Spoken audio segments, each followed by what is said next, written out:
ఓం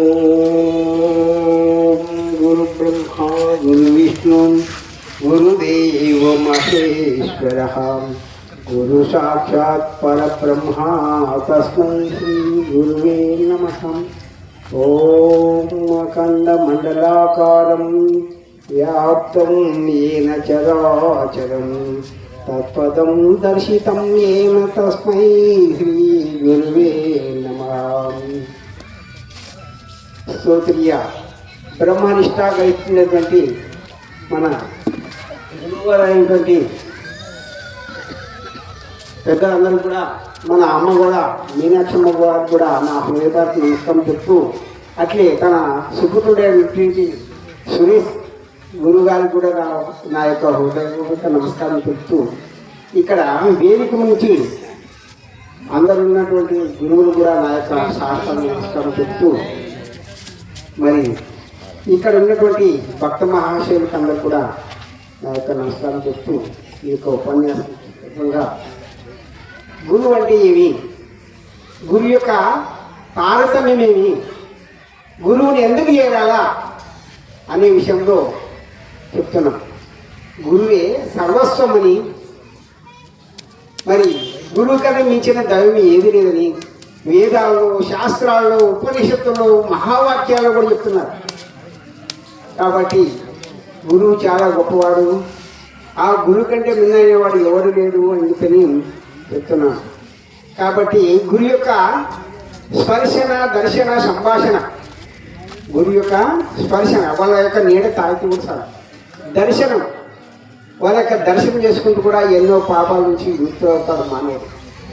సంభాషణం వాళ్ళు చెప్పినటువంటి వాక్యాలు బాగా విని ఆచరణ చేసి ఆ యొక్క గురువు ఇచ్చిన మంత్రాన్ని బాగా ఎప్పుడైతే బ్రహ్మముహూర్తంలో జ్ఞానేటువంటి వాడు నిద్రపోడు, ఆ గురువు ఇచ్చిన మంత్రాన్ని బాగా ఉపయుక్తంగా పఠన చేసిన వాడే పరమ గురువు అని చెప్తున్నారు.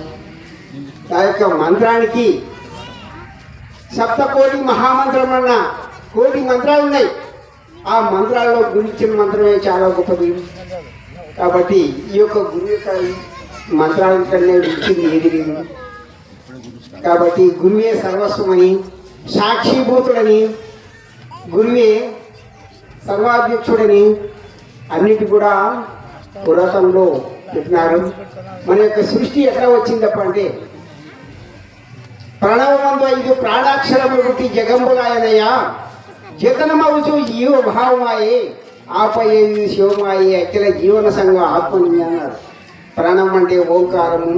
అప్పుడు ప్రాణం అంటే మొత్తం జలాశయంతో నిండింది. దాని నుంచే ఓంకారము, జలం నుంచి ఓంకారం అనే శబ్దం పుట్టింది. ఓంకారమే నాదమని, బిందువని, కళాతీతమని కూడా పెద్దలు చెప్తున్నారు. ఆ ఓంకారం నుంచి సమస్త ఈ పంచభూతాలు, పంచాది దేవతలు, పంచాది శక్తులు ఇవన్నీ కూడా వచ్చి ఈ యొక్క 84 లక్షల జీవరాశుల్లో కూడా మానవ జన్మ శ్రేష్ట అని మన పెద్దలు కూడా అవకాశించినారు. మరి మానవ జన్మ శ్రేష్ట అని ఎందుకు చెప్తున్నామంటే, ఈ యొక్క మానవ జన్మకి మోక్షం అనే పదం కూడా అవలంబన జరుగుతుంది. కానీ ఆ మోక్షానికంటే అందరికీ సాధ్యం కాదు. కానీ ఆ యొక్క ఉన్నతమైన స్థానం ఎవడైతే ఉంటుందో వానికి మోక్షాంతా జరుగుతుంది.